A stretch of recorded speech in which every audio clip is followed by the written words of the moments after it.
Okay, just for the record, homework ones are graded up here. Almost everybody did really well. I also brought in candy for Valentine's Day, since we don't have Friday.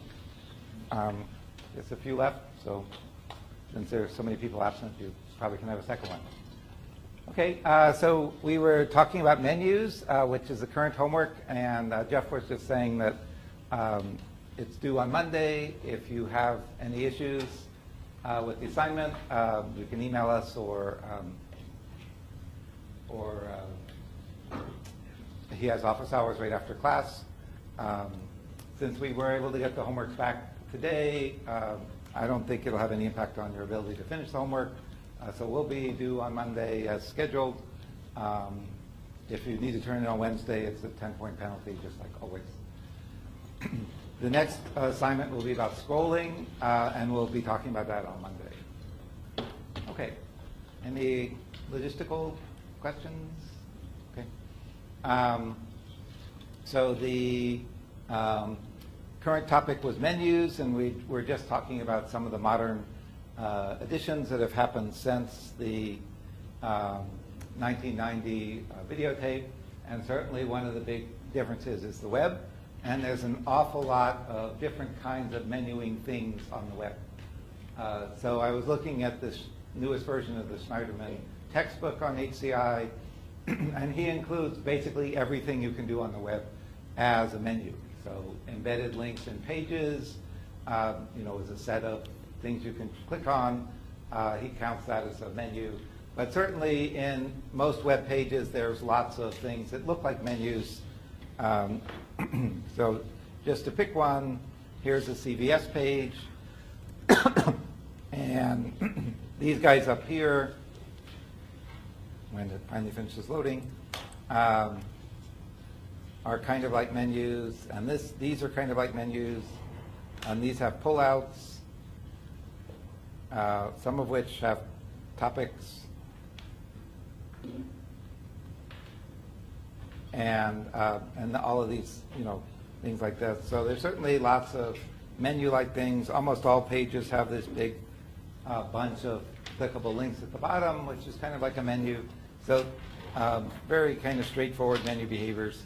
You get the hover feedback when you move around, and when you click on it, typically it'll go off to some other page. So pull-out menus, pull-down menus. There used to be a lot of accordion menus on the web, but when I was looking for one for this lecture, I couldn't find any, so maybe somebody could send me a link to those. And those are menus like this. So I could only find some pictures of sites that used to have accordion menus. That basically, the idea is that you've got all these topics, the top-level topics, and when you click on one, it opens up, and then you have the subtopics in between. That was a real popular mechanism for a while. The PA Teachers site has it. Currently? Yeah, I just okay. saw it. Great. Certification site. You remember the URL? PA. The ends with PA, state.pa.us. Let's call... PA Teacher Certification. So I can type this one? Drexel? This one? It ends with state.pa.us. Well, lots of them do. No, we'll see. There's two of them that have the identical title. Oh, okay, here we go. Yeah, that's it. So these are called accordion menus because it's kind of like an accordion that goes in and out. And the idea is that, let's see, it doesn't seem to be actually operating yet. Down there, right there. Right. So when you click on the thing, it opens up, and you get this little arrow to show you that it's opened up. And the old items are still below it, so it doesn't ever take any of the top-level topics away. You just get more things in between. So great, thanks. That's an example. One of the students in the class found a really funny menu system, kind of weird. Obviously, the site is loading a really enormous Flash file, so that it can provide this weird behavior to generally not considered an approach anymore. And they're designed to look like Windows XP windows for some reason. And as you mouse over them, they come to the front and you can click on them to get more information. But these little buttons up here don't actually do anything. So one of the things that you can certainly use in this exercise for homework, too, is weird web pages that have interesting kind of web behaviors on them. But you can also use iPhone, applications that you find, or any other interesting kinds of behaviors. A few people have emailed me or Jeff to ask if the ones they thought of were fine, and probably they're fine. You don't necessarily have to ask, but you're certainly welcome to. If it lets the user make a choice between 2 or more items, or turn an item on and off, then it counts for a menu as far as we're concerned for this assignment. And then I wanted to talk a little bit about a few research systems. As I mentioned, and as we saw before, there's been research for probably 40 years, maybe 50 years, on performance in menus, how to improve menus, what's the best organization of menus, all sorts of topics that people are interested in. So this one from Ben Peterson at the University of Maryland from 2000 has the idea of what they call fisheye views, or zoomable interfaces. And the idea is that you have, in this case, I forget the number, it doesn't say, I think it's like 100 or a few hundred items in this menu, which is too many to fit on the screen. And so rather than doing scrolling, what happens is as you move the mouse around, the ones in your area of interest expand to full size, and the other ones shrink down so that they're really tiny. So it's kind of like the dock on the Macintosh, but you put it in a menu itself, and you can control the level of shrinkage and the size of the active area in order to get the best kind of behavior. And he compared this to a conventional hierarchical menu, and I thought it was kind of surprising in this paper, which was for a formal conference, a fairly highly reputable and highly refereed conference, that they didn't do any kind of formal evaluation in terms of speed or anything like that. Instead, they just kind of asked people's preferences and reported on what people preferred. And what people preferred was that this was fine for browsing when they were just kind of looking around at data. But if they had a particular goal and they were looking for a particular item, then they really preferred to have it hierarchical, so that you could go down and kind of tap directly on it. Because obviously to do this kind of thing, you have to kind of get in the right region first, and then you can try and find the item of interest. It's pretty much impossible to click on the right item down here anywhere. You have to at least have a two-step operation. And if you're going to do 2 steps anyway, it might as well be in a hierarchy where you're pretty sure exactly where you're going. This was a cute little paper from a couple years ago, and it's based on the observation that when you're moving a pointing device, if you do an exact transcript of how you're moving, and generally you're moving in curves.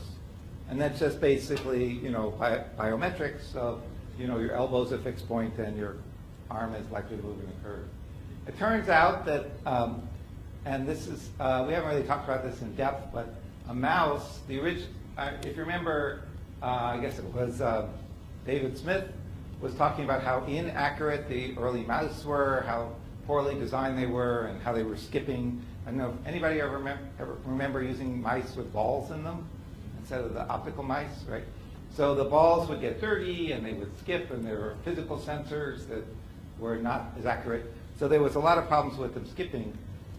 But the other problem that he mentioned very quickly in passing is the issue of when you click on something, is the mouse nice and stable, right? And so one of the interesting problems with the early mice that they eventually fixed is that when you push down on a mouse button, here's a mouse here, when you push on the mouse button, you don't want the mouse to actually skid across the table, right? So you can certainly imagine, and other kinds of devices are like the light pens. You remember we saw light pens? They always had a button on them. And if you push the button, it tended to knock the mouse or the pointer down a little bit, right? So you're actually moving where you're trying to point while you're pointing, which is obviously a bad idea. So there's the same kind of thing with the path. And so mice tend to have the light in the center, or actually in the base, which turns out to be a straighter path than if it was way up here in the tip, which is where you kind of imagine it was.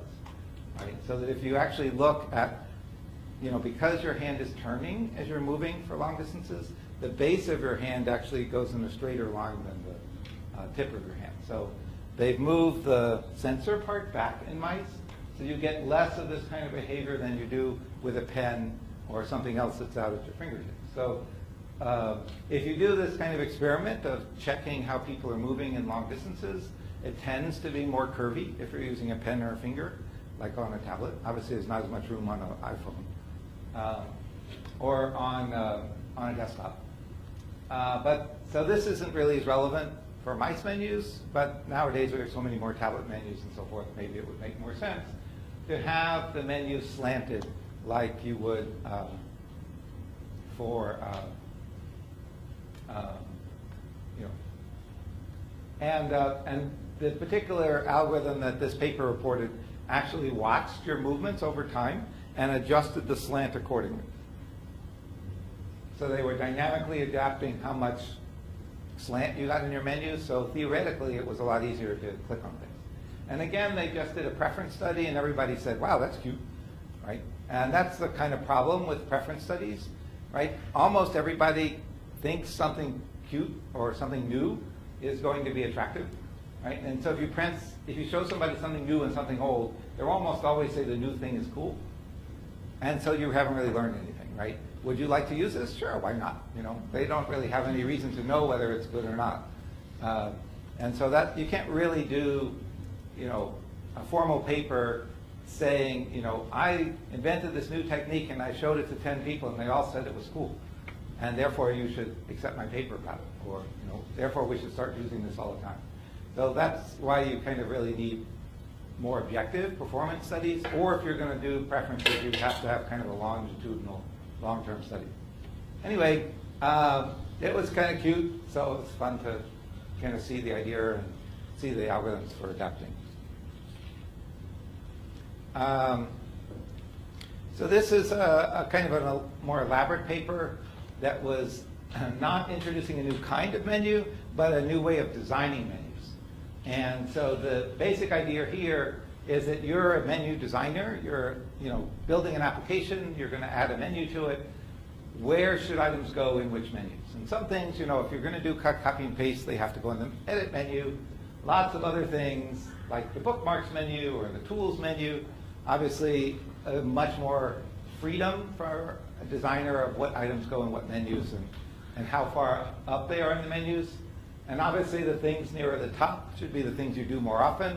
And so the idea of this is that it looks for log information and other kinds of data that it can use to recommend how often items will be used and how frequent they are, and annotates your menu designs with these various colors to try and show you the recommendations, whether it likes what you've done. It gives you a bunch of statistics about how long it'll take to do things given a set of tasks and that kind of thing. So the idea is that you don't necessarily just have to deal with your own intuitions if you're trying to figure out, where should I put all my items in my menus. Okay, so I looked through a bunch of material, including the Snyderman textbook, some other recommendations. There's a whole bunch of these old studies that have been summarized into recommendations about menu design and put some of the data here. If you're using a scroll bar, there's really not that much choice in terms of how you use it, right? You just plop it down in the window and people will scroll. If you're doing a menu, after you've decided what kind of menu to pick then you have to put the items in the menus, and so there's an awful lot of design freedom that you have. And so there's also a bunch of research to help you do it correctly. So there are probably hundreds of studies that would help you. Luckily, most of the modern textbooks give you data about what to do, so you don't have to look at all the original research.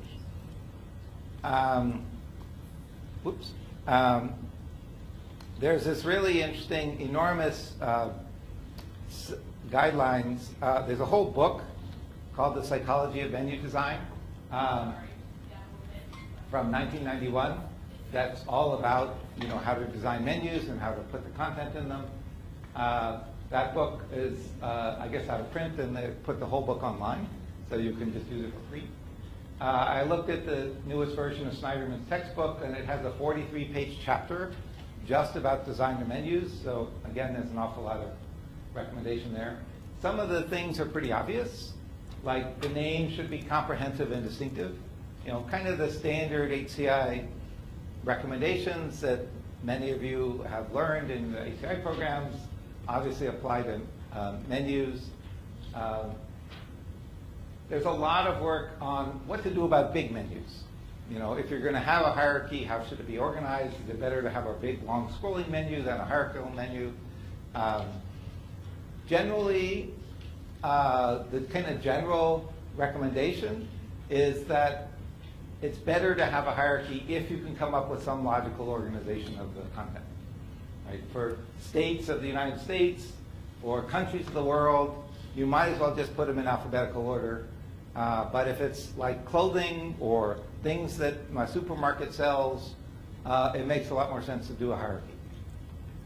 And there's a lot of studies that show that if you can come up with a logical hierarchy, it's less error prone and faster than either random or alphabetical. On the other hand, it is hard to come up with good categories. And there's a lot of kind of recommendations about what the categories should be. Generally, they should be non-overlapping so that each item goes into exactly one category. And that's sometimes tricky. Is a knife a kitchen utensil or an eating utensil? Well, it's both, right? So that's kind of can be a problem if you're trying to come up with good categories. They should be familiar and distinct, so it's easy to come up with names that seem ambiguous to users, that they can't quite tell what the difference of these two names are. The typical HCI method that helps the designer put the items into categories is called card sorting. Pretty straightforward technique where you just write all the names of your items on cards and give it to some typical users and ask them to make up category names. Or as a second step, if you have some categories, you give the pile of categories and a pile of cards and say, put these in the right categories, and you can see if people understand how to do it.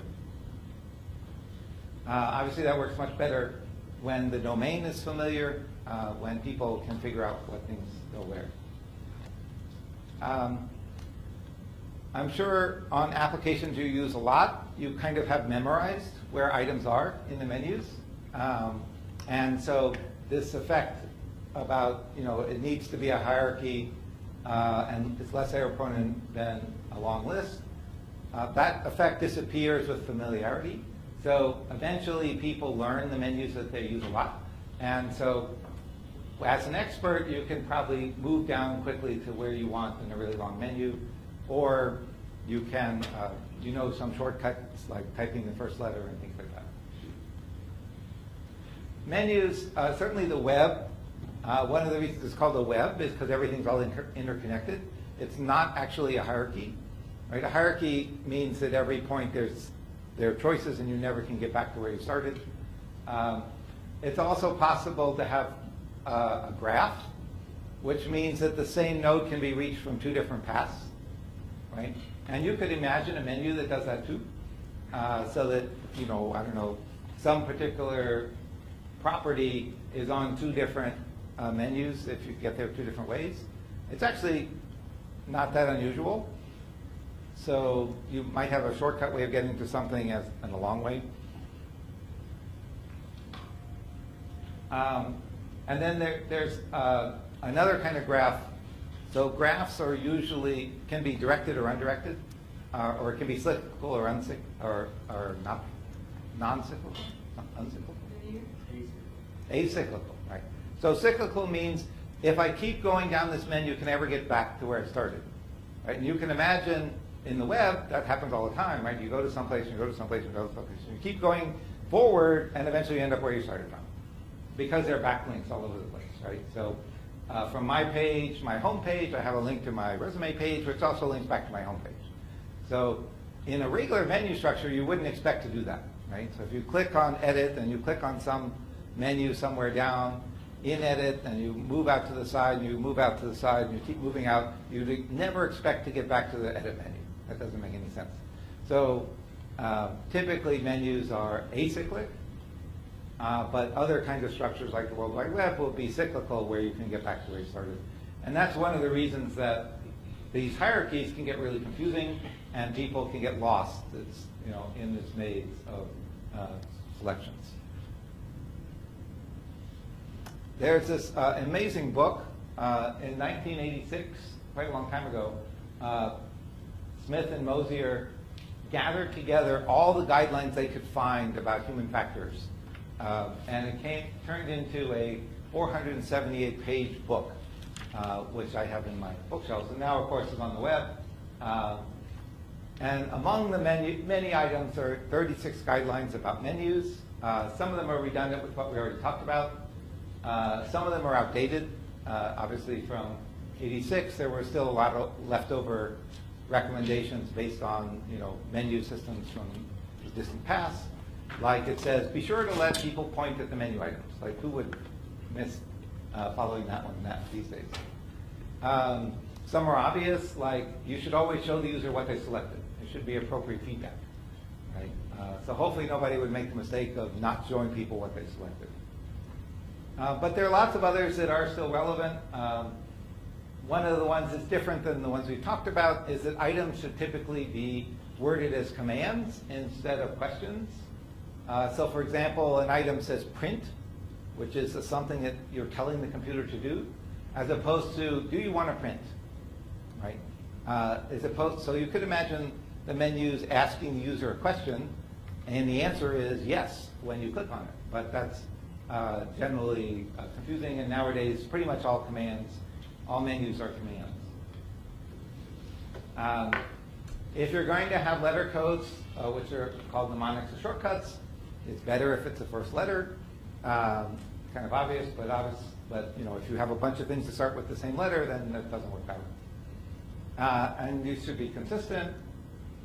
And the items in the menu should be in a logical order, which they leave undefined. So it's whatever makes sense to the user. Various choices are the order that they'll be used, or the most frequent first, or alphabetical, and it's kind of up to you as a designer to figure out which one of those makes the most sense. So given that you're going to have a hierarchical menu, the next question is, do I make lots and lots of menus so that it's very deep? Or do I have a few menus with lots of items in them? And I don't know if you recall, but the original Macintosh said we only want two-level menus. So that goes for a broad and shallow menu. At the top level you have one set of choices, and then from each of those you only have another set of choices. And that's all you get. And so obviously the menus have to be longer in order to fit everything in. Generally that is what these studies show is most successful. But if you think about categories for a supermarket or categories for a department store, they're going to be much deeper. And then you have to decide, or medicine, or some categories that are trying to fit hundreds of thousands of items, then it's going to have to be deeper. Most of the research shows that after 3 levels, people get lost, and they forget where they are. And so if you're going to have a deep hierarchy, you need a lot more work to help the user keep track of where they are, to have some sort of map, very logical structure, help people go back and forth when they go into the wrong part of the structure, things like that. And there's a few studies that I've linked to here that show that these deep menus are more complex. They result in more errors, and this kind of result has been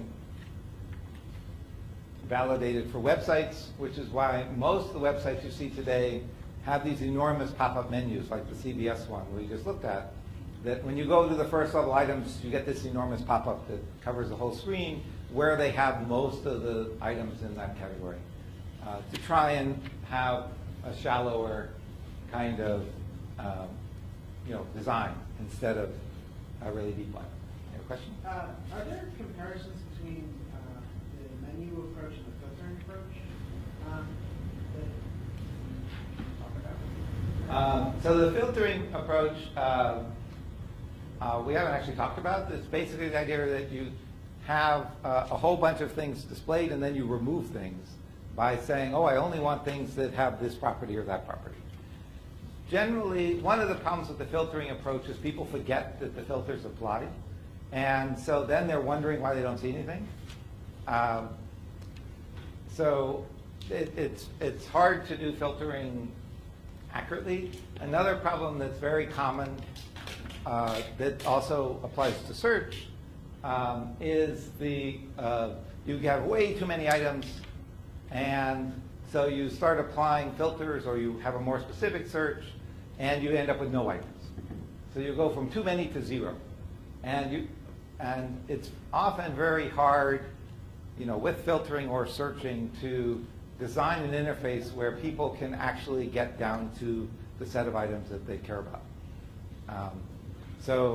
Certainly, if you're going to end up with an awful lot of search results, usually it's used with search results rather than as a kind of primary way of getting to things, but I guess you could do that at the top level too.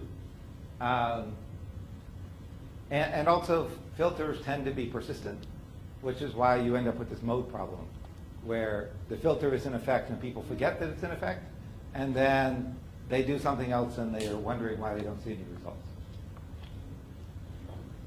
And there's also the add and or problem, that people really don't understand the concepts of and ors.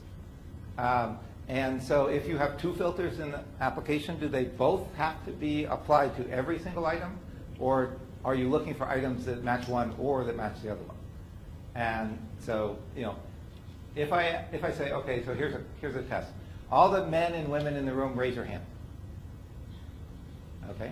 So most of you aren't computer scientists, because the computer scientists would know that man and woman is only people who are both at the same time, right? Because it's an intersection. And so the word and in logic or in computers means something totally different than it means in natural language. So when you try to help people do this kind of filtering or do searching, and you're using words like and or and not, then those are just really virtually no-ops. They're basically meaningless to most people in terms of actually succeeding and getting accurate results. So it's very tricky. Typically, if you have what filtering often does is it will do ors in a category and ands between categories.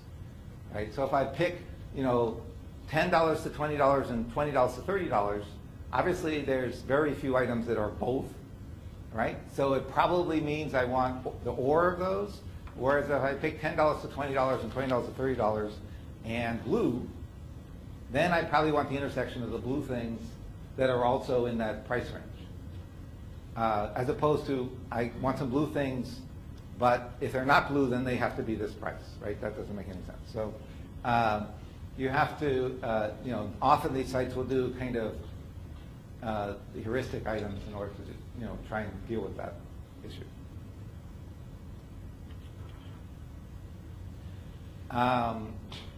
Okay. So more stuff about this issue of long lists or hierarchies. In this particular study, they had a really long list of 645 items. And basically, when you get bigger than a screen full, people prefer categories if it can make sense, if it's something logical. What about, so there's been a lot of thoughts of, oh, well, let's just move the items that people are likely to want to the top, right? And so we saw last time the way that Windows tried to do that in, I forget which version, 2000 maybe, XP, where it had the short menus or personalized menus that nobody liked, right? And so that was one example of that. There's a bunch of formal studies. In '89, they found that users were disoriented when the menus were reordered based on their preferences or based on their usage patterns. Of course, if people have to pick the items that are at the top, then they're going to be a lot faster than if they're embedded, far down. So it's not too surprising that if you have people pick things that are at the top of the menus and you move the things they need to pick to the top of the menus, that they're faster. And so you certainly get, so these are kind of in contradiction. And then Sears in '94 had this combined split menu where you had all the items at the bottom, but some more frequent items at the top, and that worked pretty well. Does anybody remember where we see that today? Used all over the place? Word, like you're picking a font and word. Right. So that's used all the time now. Probably you see these menus. This recently used fonts section has only the fonts that are used in your current document or used recently, and all the items, all the fonts are down here, which is a really, really long list, right? And so this is an example where the split menu idea of having an adaptive part and a constant part are both provided at the same time. Anybody know of any other examples? So one that might not seem obvious at first is that on the Mac, the dock is like your recently used or preference items.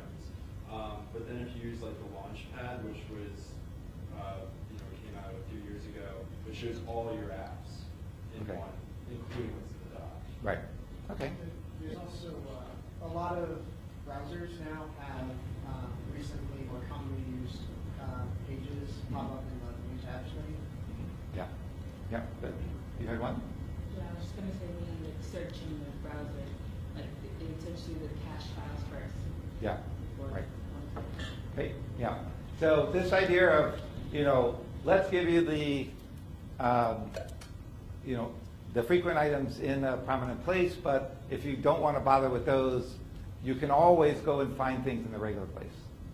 So an important thing to note is even in this menu, these items are not removed from down here, right? So even though Arial Black is up at the top, it's also in the main menu where it goes, right? And so that's part of the point of why these aren't so annoying as these, is that, if I'm used to going down and searching for it, I'm still going to find it. Whereas in a split menu, in the original menus, it just wasn't there where you expected it to be. It had moved to someplace else. Okay, so that's the end of the menu lecture. We're doing pretty good on time. So the next topic.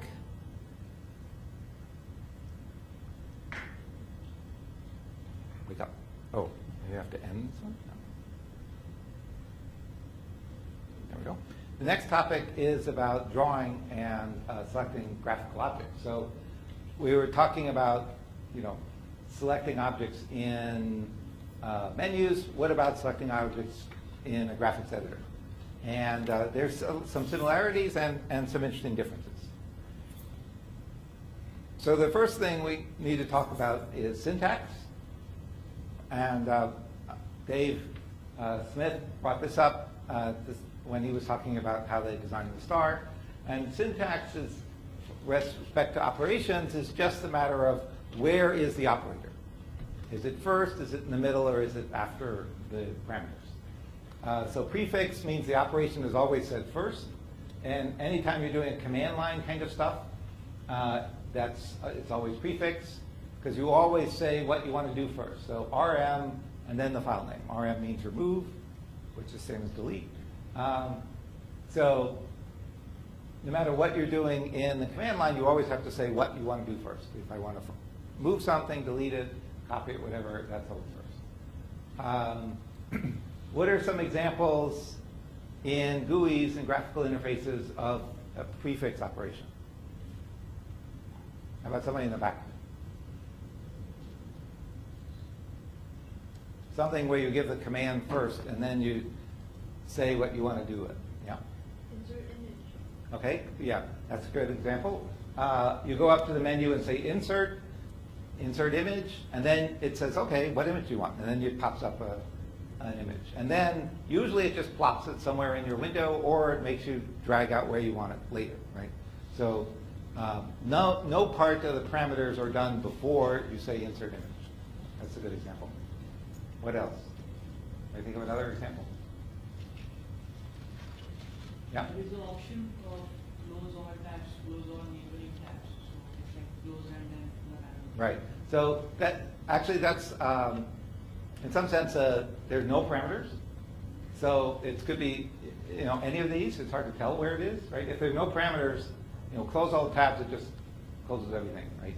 So it doesn't need a parameter of which tabs to close because it's just all of them. And so you could certainly call that prefix because there's no parameters and you don't really need to figure out what order they're doing. Any other thoughts? Yeah, one more.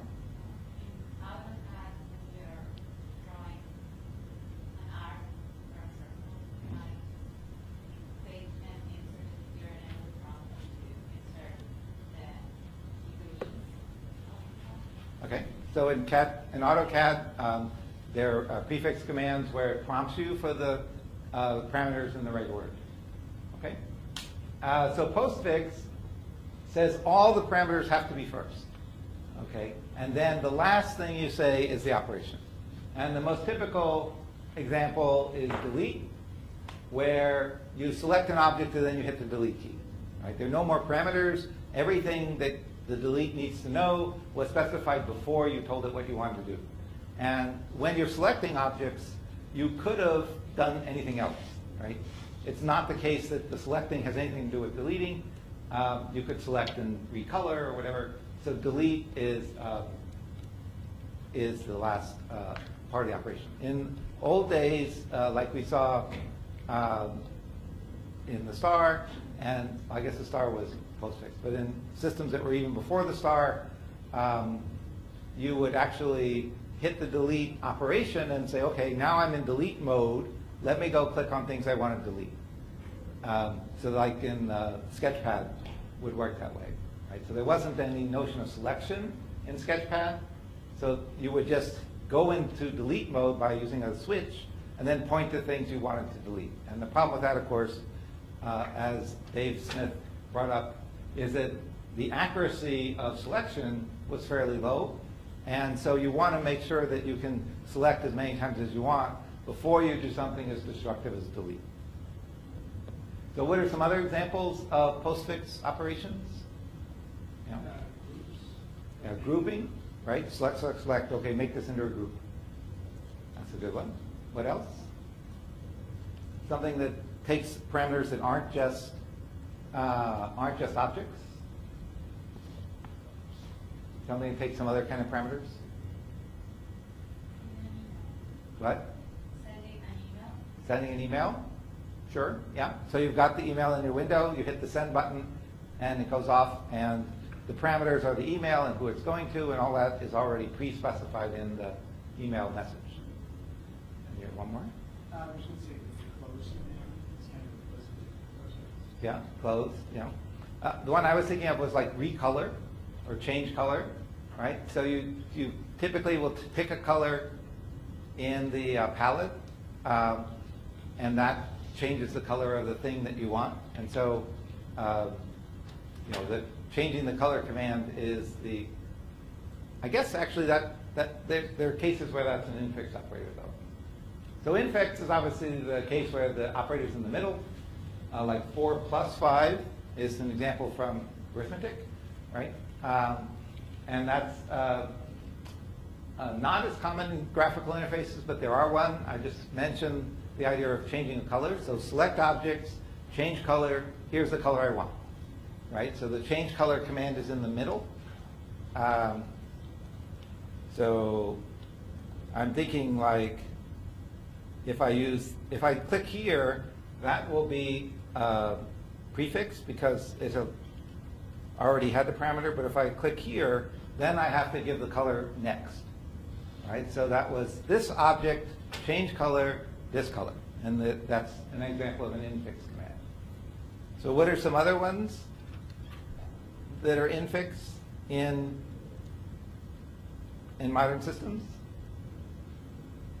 Yeah? Format painter, yeah, that's a good one. So almost all infix operators have this mode issue, right? And so the format painter up here, which hopefully everybody knows how to use because it's really useful. I can pick something, I say that format, and then I go say where I should apply it, right? And so it goes into the special mode where it's waiting for where you want to paint this to. So this was actually a Microsoft patented invention from a number of years ago, and has appeared, in lots of other tools because it's really so useful.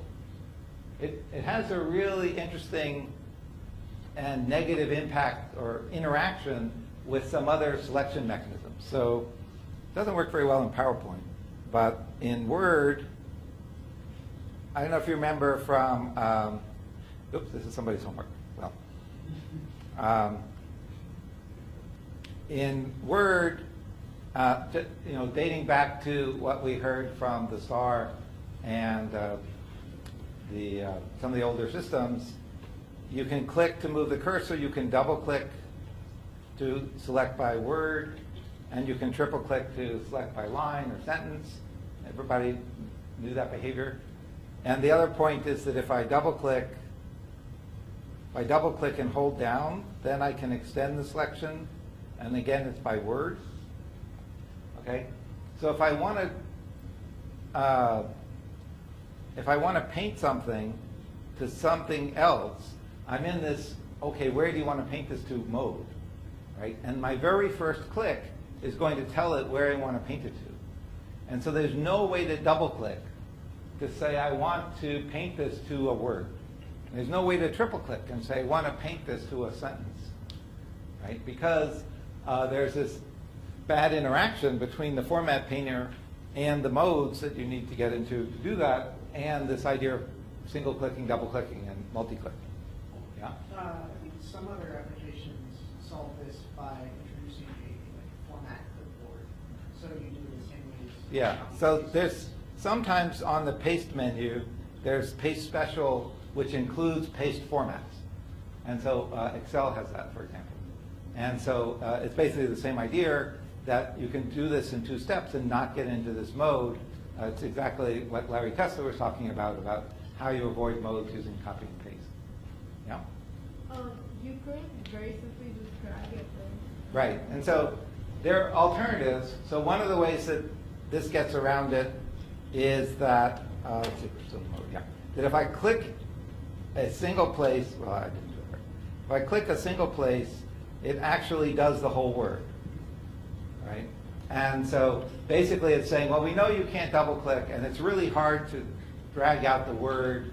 So and it doesn't have any meaning to do it for a point between characters. And so if you click, we're just going to do the word for you, right? And certainly, if I'm trying to be careful, I can try and drag out, exactly the range that I want. But obviously that's tricky to get it right. I just did it wrong by accident, right? Especially with the pointing stick and some of these other kinds of mechanisms. And that's the whole reason why we have select first, why we do postfix, is because selection is hard to get exactly right. And as I got it wrong here, what do I have to do? I have to undo and start over from scratch, right? There's no way to say, well, I really wanted to just go to there. You can't undo part of this operation. You have to start over from scratch. So that's kind of why infix and postfix or prefix are not as popular.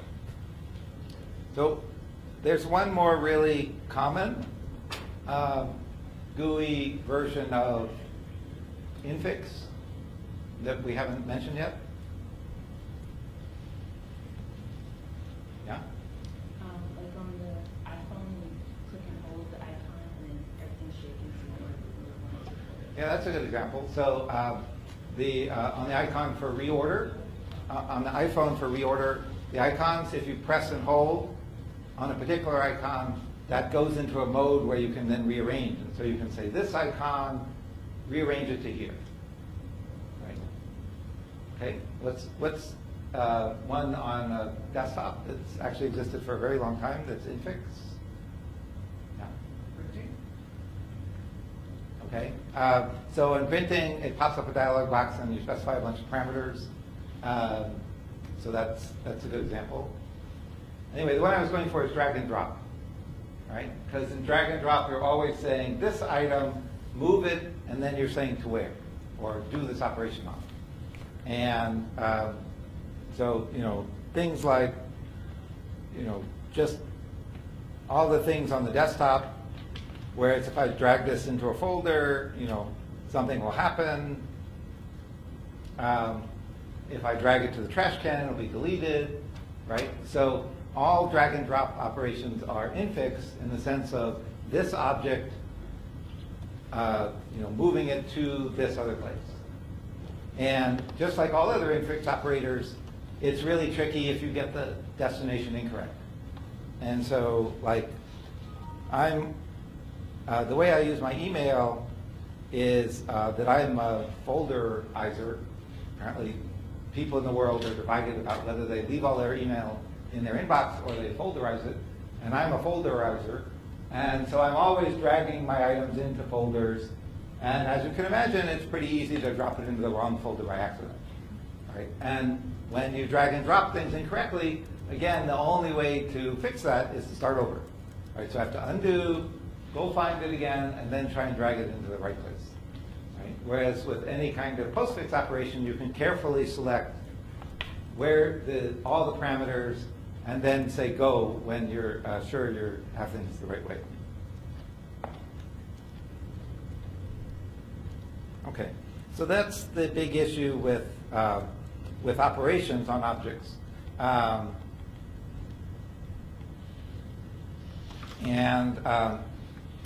Mostly what we're going to talk about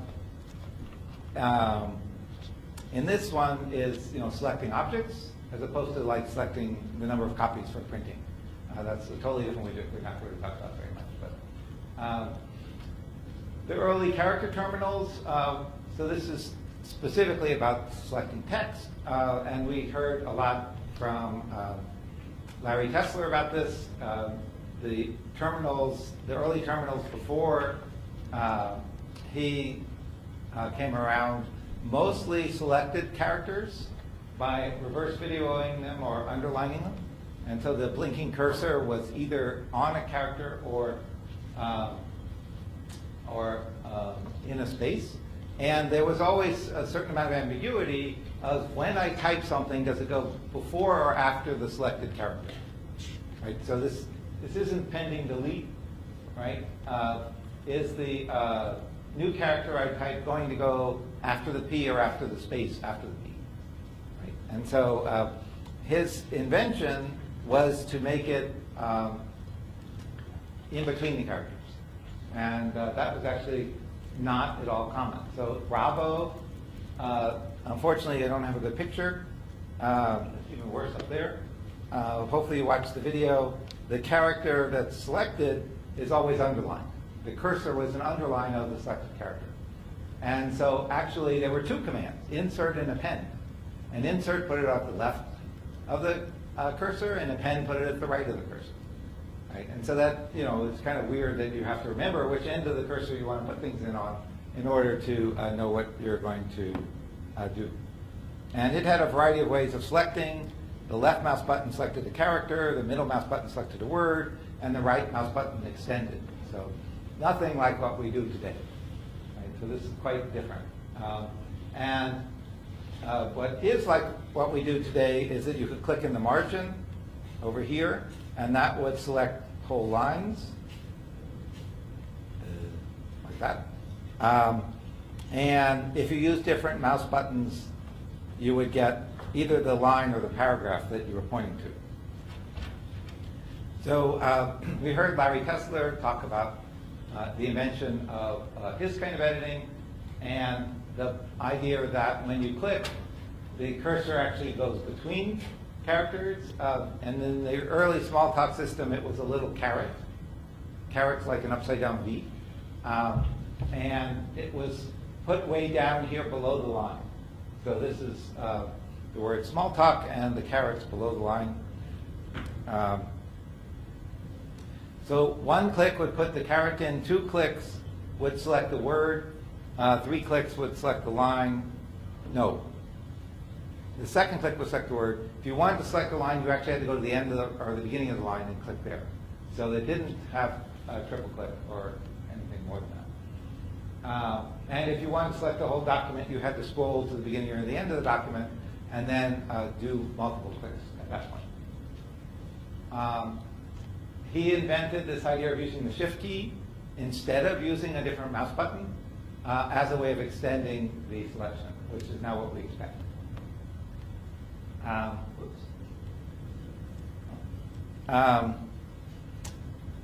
think that's Buck's laptop has a video out. Okay. The star, as we saw in depth from David's lecture, you would left click. Wow, that's really invisible. You left click to select a character, and you can multiple click. Oops, that's a bad idea. To select words and lines and so forth. So I don't think it was time-based. It was just space-based. So you didn't matter how fast you clicked, as long as you were in exactly the same place. If you clicked on the selected character, then it would select a word. If you clicked on the selected word, it would select the line and so forth. And the right button then would extend the same button. Interestingly, we're now used to everything being selected is deleted when you type something. That's called pending delete. And that was not at all common. And that was one of the things that Larry Kessler introduced in Smalltalk. Most other systems did not use that until the Macintosh. So the star was not pending delete. There was actually a selection and a cursor at the end of the selection. So there was a block of black text and then a blinking cursor at one end or the other. And I used a bunch of other systems. There was an editor called Framesmith for the Sun that also used that mechanism that's where things did not get deleted. So on the Macintosh and the Lisa, it's kind of the editing we're all familiar with now that Larry introduced. Cursors between characters, you drag through to select, a double click for word select, shift click to adjust, and it's pending delete. And pretty much there has been no changes in the way text editing is done since 1982 when this was introduced. Right? Can anybody think of anything different in terms of text selection than the standard model from the SAR? Yeah. Okay.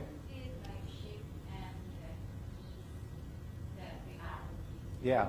Yeah, that was in the, well, at least in the Macintosh did not have arrow keys. I think in the video you showed it in MS Presentation Manager. Yeah, so it definitely was in Windows, from the beginning of Windows. And I don't know whether it was earlier than that. Yeah? InDesign has this weird thing where if you're changing the selection with shift plus arrow keys, either arrow key will extend the selection that direction rather than extend or contract it depending on the email. I don't know why they did it. I didn't catch that. So, Like if you select text and then you use shift plus arrow keys to change the selection size, right. Either arrow key will extend it in that direction. Either arrow key. Yeah, instead of in If one you- direction it'll make it bigger, in the other direction it'll make it smaller. Oh, I see. Yeah, so the interesting question with extending is where does it extend from, right? So if I have this selected and I hit, stick with a word, if I hit shift right, I would expect to get a bigger selection. And left, makes it smaller again, but that's what you were talking about. But if I start over and then I hit shift left, should it move the end or should it start moving the beginning, right? And it certainly makes it perfectly plausible that if I hit Shift left now, it should start selecting in. Or how would I select in if I wanted to get, more selected on the left hand? And so, so that's, and that is something that has changed in different editors. One thing that I never understand is somehow PowerPoint has screwed up this double-click behavior. So even though it still works in Word, if I double-click to select and then I extend, it gets rid of the fact that I'm trying to select by character, by words. So I can still double-click to get a word, but I can't double-click and then extend by words anymore. So I don't know why they turned that off. I find it really annoying. It still works perfectly fine in Word. So they must have done something on purpose. So if you double-click and extend, then I'm extending by words, which is kind of what I'm always hoping it'll do, and somehow they decided to turn that off. The other thing that was available for a while, but I don't think is available anymore, is the ability to have independent selections. Right? So if you hold down the Control key and then select, and in some versions, I don't remember when this started, then you could have discontinuous selections in a text editor, which is fairly unusual. And there are not that many operations that actually work on discontinuous selections. Most of them just ignore it. But I think if I do something like italic, then it will, in fact, operate on these different sections. Yeah. This actually reminds me of something. If so, in the text editor of Sublime text, Okay. You can actually create multiple cursors by holding Control and clicking, and then if you start typing, it appears in all of those places. Okay, that's really bizarre. It works in all those places. You do the same thing with multiple selections. Yeah. So, I mean, obviously, It's actually surprisingly useful. okay. So that's something new. Obviously, in Google Doc, you have multiple cursors, but they all belong to individual people, so they don't really operate any differently. Okay. One more. What about Control A? Control A for select all. That's been there since the beginning. Yeah. That was one of the original Macintosh control keys. Okay. So on the videotape, you saw Motif had used the middle click to move the selected text to a new point, kind of like drag and drop. It's kind of a weird behavior. That one didn't stick. And a Control button 2 to copy. You can still drag and drop text and copy it. Hopefully most people know that. So if I have some text selected, I can drag it somewhere, and that'll do that. And if I have some text selected, and I drag it with the Control key down, then the icon changes to a little plus sign, and then you can actually copy it. So the drag and drop for copy and stuff came in a little later too. Okay. Oh, I lost the place.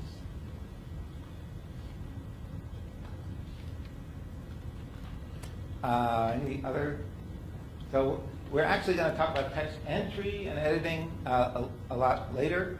In lecture 15, there's a whole bunch of interesting stuff that's happened with keyboards, and especially on portable devices, so that'll be covered later. Yeah? Well, touchscreen interfaces introduce like those handles at the end. Oh, yeah, that's true. And you Yeah. can then drag around like to extend that address. Yeah, that's a good point. Yeah, so the iPhone with the little bubble and the extensions, and that was not in the original iPhone release. That came in a later version. I don't remember which version it was, but like iOS 2 or 3. In the original iOS, they had no way of doing that at all. It was pretty useless. Okay, that's a good point. Yeah? What about snapping when you're dragging just left? Like in Word, it'll snap to the actual word boundaries? Oh yeah, that's I've turned that off. But if you go, if you go into the space, you can turn that on and off. I forget where it is. If you go into the space, then I probably will work in the news program. Stop.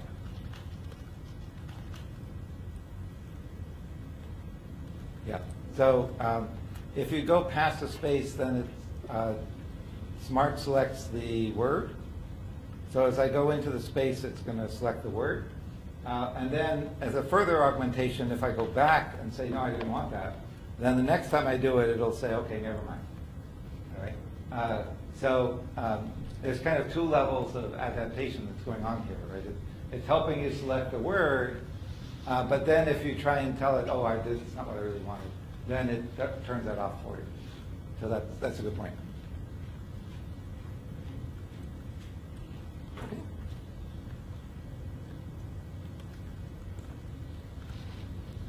All right, good. All right, so the next topic is graphical selection. So this is selecting graphical objects. There hasn't been a whole lot of change in how this works since kind of the beginning of time. So in the original draw program, they had a variety of tools to help you select things. The main one was the box. And you saw this in the videotape, hopefully. And you go into box mode, and you click on objects, and they become selected, and the selected objects have little boxes on them. In draw, these were not handles in the sense of you couldn't click on them to do things, right? So if I wanted to move the object, I'd have to go and select the move command and then move it, right? So it's not like the Macintosh where those are handles. It just was feedback to show you what was selected. The same kind of thing in star. On the videotape, you could see that you click left to select, click right to extend the selection, just like it was for text. But they also had the ability to rubber band to select a whole bunch of objects in a region, and you did that with the right mouse button instead of the left mouse button. So that, again, was a slightly different behavior. We're all familiar with the behavior from the Lisa and the Macintosh, because that's still the way we do things today. Single click for a single object, click in the background to make nothing be selected, drag through. You can click in the background and drag to select a set of objects. And one of the things that's different in different systems is whether you only have to intersect the objects or whether you have to fully enclose them.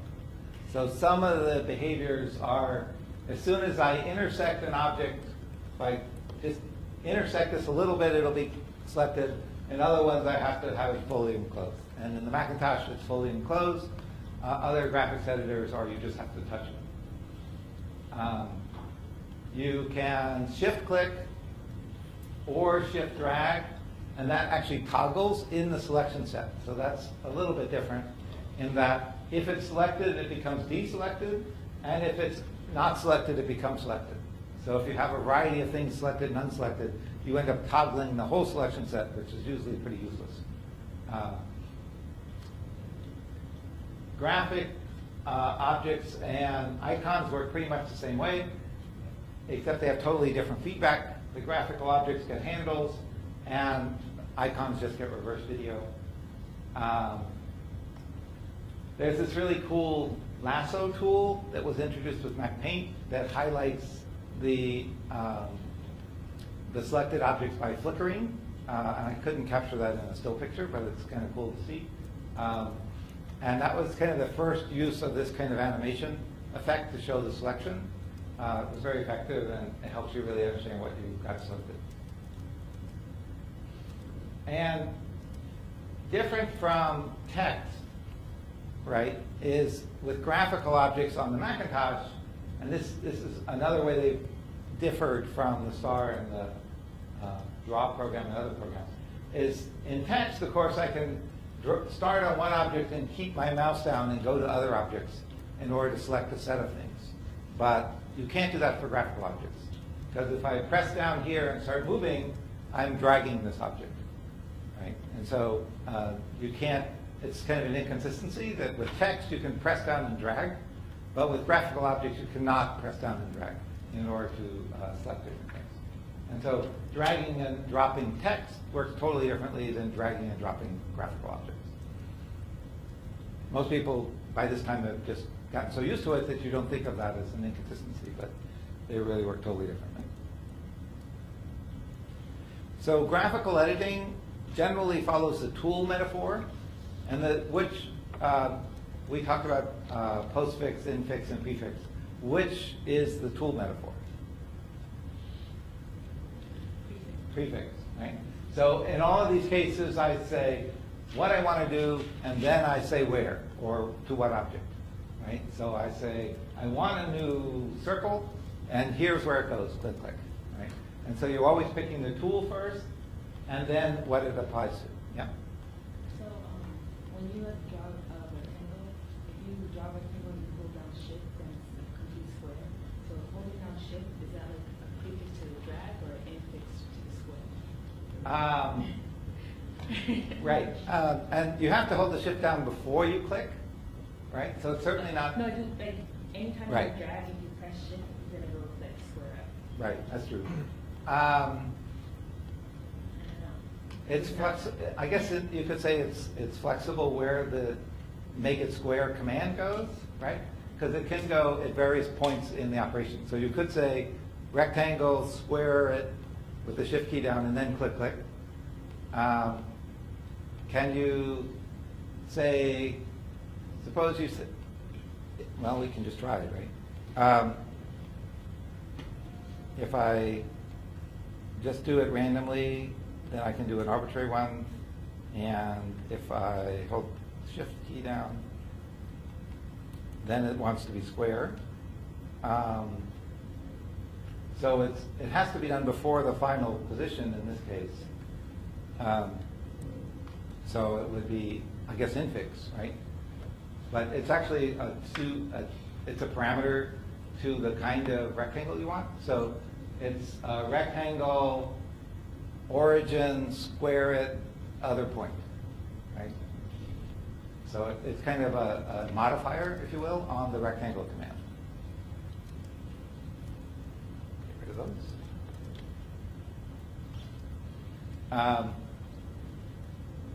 So deleting is generally not on this menu anymore, right? Because it's a postfix operator, and you typically will use the selection handle, say which objects you want, and then use the delete key on the keyboard or a menu command in order to do that. Yeah. In Illustrator, there are a lot of postfix operations, like the Pathfinder, that you select two objects, and then you can say like join them or make them all include them, and those are graphical editing. That's just that Illustrator went kind of over. And Yeah. So this you can't quite see it, but this is the current Illustrator toolbar with an awful lot of commands on it, and a lot of these are actually have little arrows on them. That actually means each of these is another 18 different commands or something. So they really have an enormous number of commands, and if we have time, Sam's going to show us a demo of some of these. We probably won't have time today. Maybe we'll do it at the beginning of next lecture.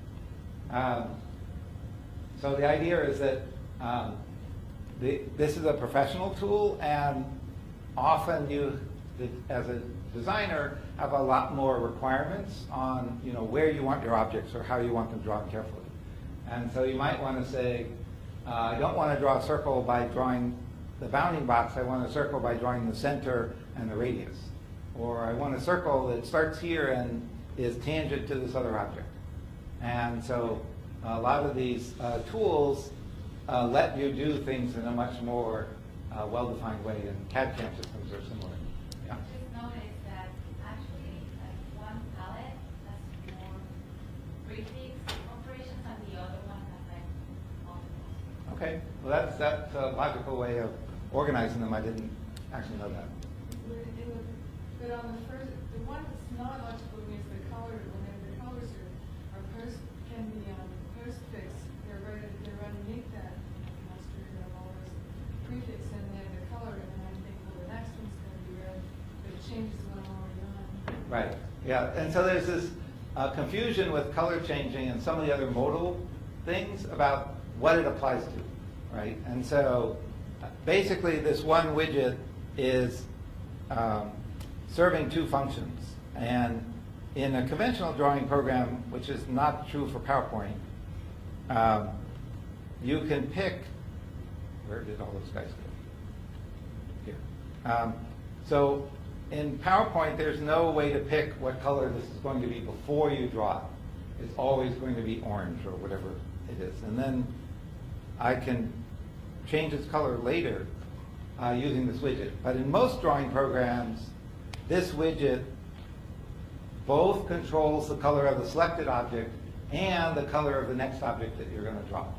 And so if you want to change the next object you're going to draw, you have to be careful to make sure nothing's selected before you change the color of the widget.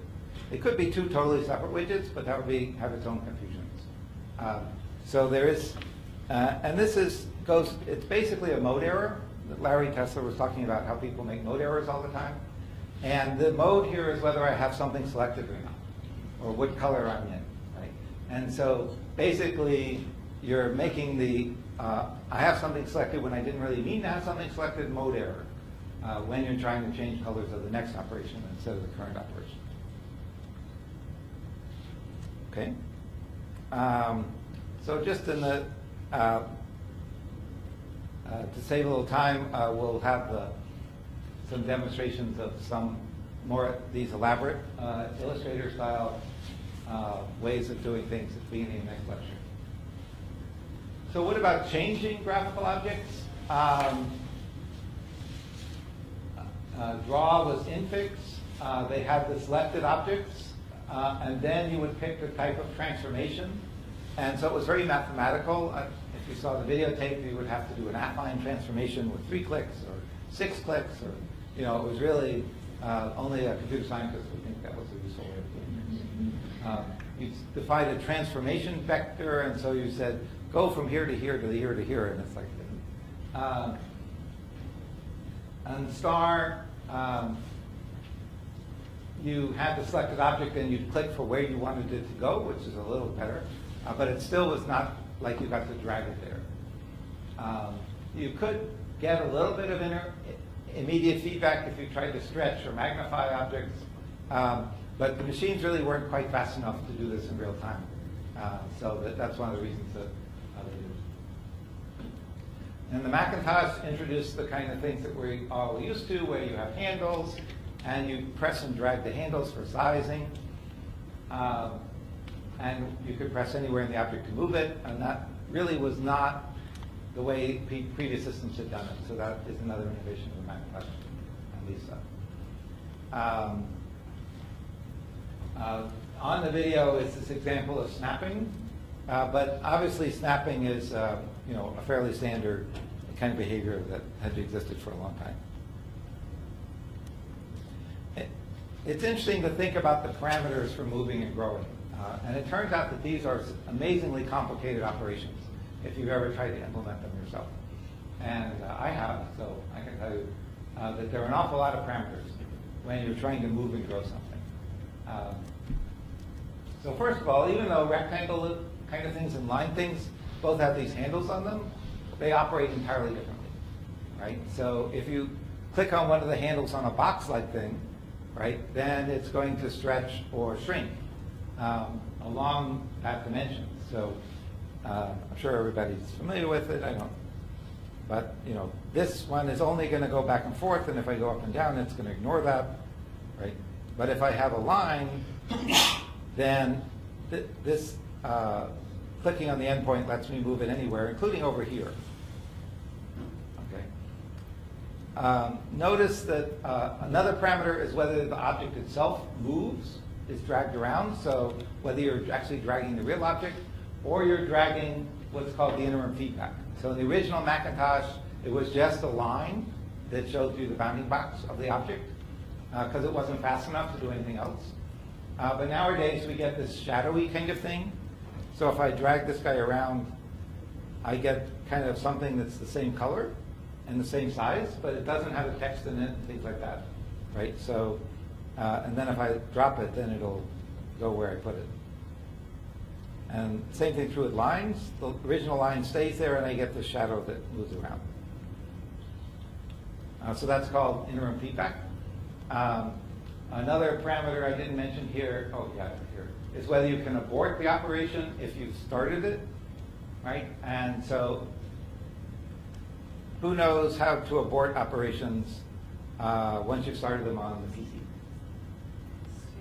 Yeah, it's escape. If you hit the escape key while I'm dragging it, it'll just abort it. How about on the Macintosh?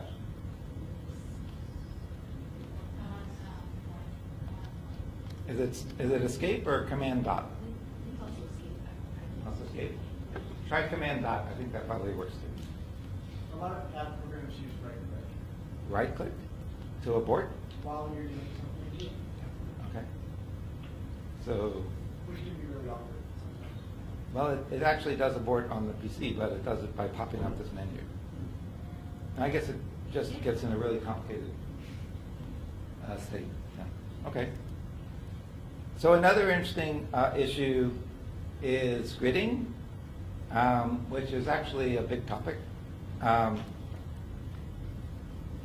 So the main issue is if you think about a grid system where you want it to jump to grid pixels so that you can be more accurate,